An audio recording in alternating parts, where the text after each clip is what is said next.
Грузия елінің Батуми қаласына саяхат жасаймыз. Кеттік. Грузия елі әуежайдан түскеннен бастап өзінің әдемі табиғатымен баурап алады.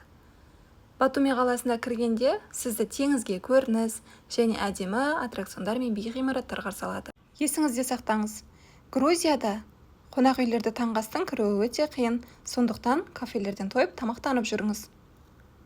Біз бірінші ботаникалық саябақтар алаймыз. Саябаққа ақшасын төлеп кіргеннен бастап қолыңызға осындай саябақтың картасы сызылған қағаз береді. Саябақтың іші өте әдемі, түрлі шырша, бамбук ағаштары секілді неше түрлі ағаштар мен жапырақтар және гүлдерге толы сұлулықты көре аласыз. Және осындай әдемі теңізге көрініс ашылады. Бұл көріністен сіз теңіздің толқындарына ұзақ және махаббатпен қарап тұра аласыз. Қандай әдемі көрініс, е?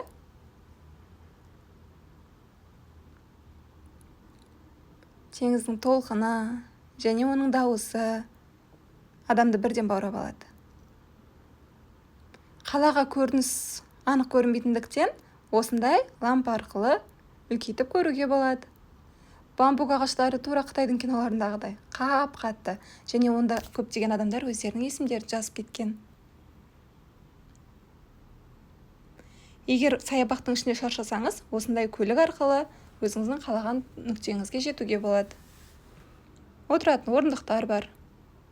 Неше түрлі гүлдер, инстаграмдық орындар.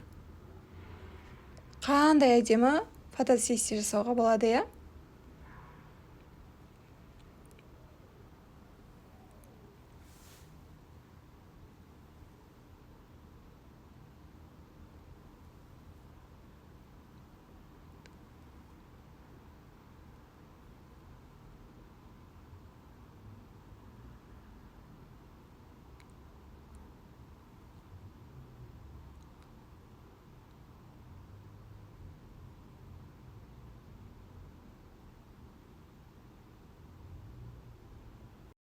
Айтуды ұмытып кетіппін. Саябақты аралап жүргенде осылай жағажайдың бойынан шығуға болады.